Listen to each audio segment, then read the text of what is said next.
War is a grisly business. It's been estimated that about 231 million people lost their lives during the 20th century in wars.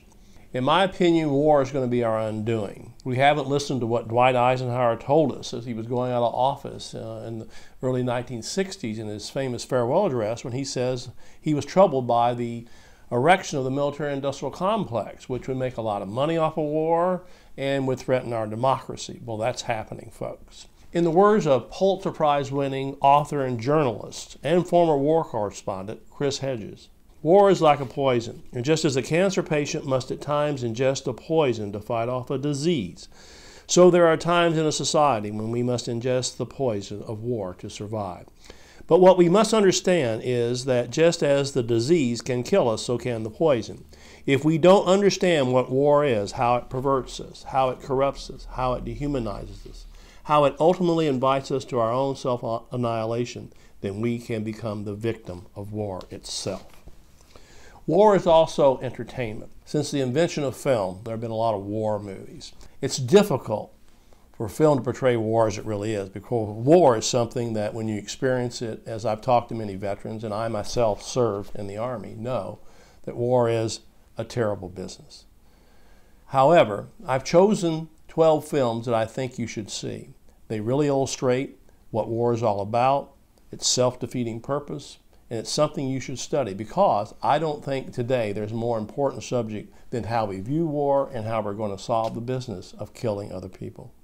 The Third Man was made in 1949. It's Carol Reed's film, which deals primarily with the after effects of the ravages of war. It's a great film by anyone's standards. It's set in post-war Europe.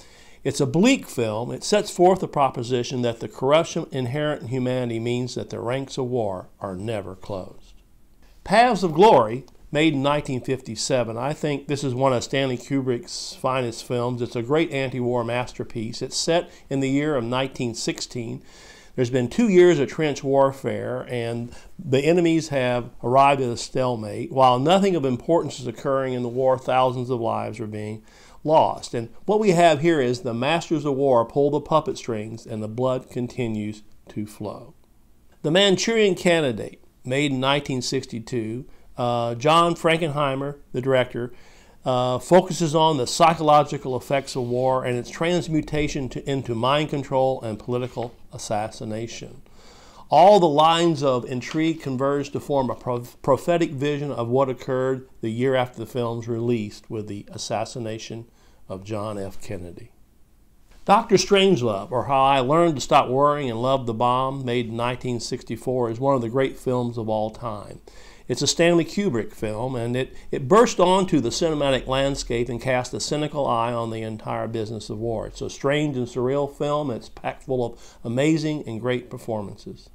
MASH, made in 1970. This is one of Robert Altman's best and most influential films, as can be seen in the popular spin-off television series of the same name. Everyone knows the story of this group of misfit American doctors during the Korean War. The Deer Hunter, made in 1978. It's an Academy Award-winning film, and it's one of the most emotion-evoking films ever made. It's a story of a group of Pennsylvania steelworkers who endure excruciating ordeals in Vietnam. And this film makes one point clear: war is the horror of all horrors. Apocalypse Now, made in 1979. I consider this Francis Ford Coppola's best film.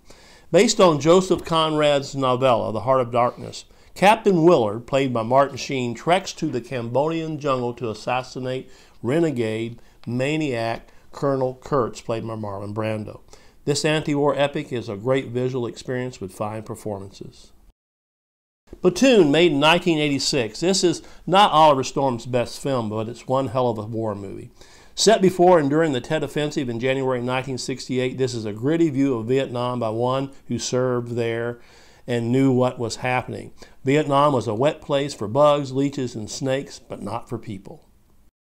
Full Metal Jacket, 1987. Stanley Kubrick's take on Vietnam is one of the most powerful and psychological dramas ever made.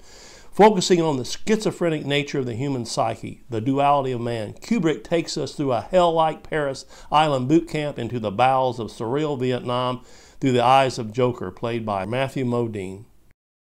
Jacob's Ladder.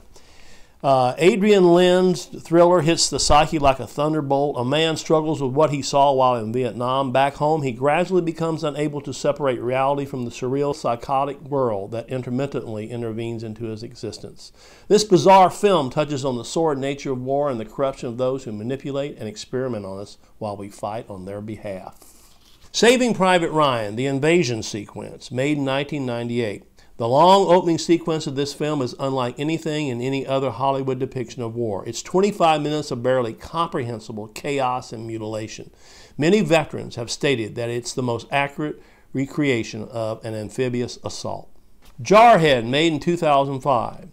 This film follows a Marine recruit through Marine boot camp to service in Operation Desert Storm, winding up at the Highway of Death. But what director Sam Mendes serves up is war as a phallic obsession in the oil-drenched sands of Kuwait and Iraq. Here soldiers fight not for causes, but to survive in the nihilistic pursuit of destruction. As these films illustrate war as hell, with each passing moment, though, I think we're passing the point of no return. There have been some great people throughout history who have told us that war will finally do us in. It will destroy us as a country. One was Martin Luther King. In his famous speech of April 4th, 1967 at the Riverside Church in New York, this is what Martin Luther King had to say. King declared that the only solution is an all-embracing and unconditional love for all mankind.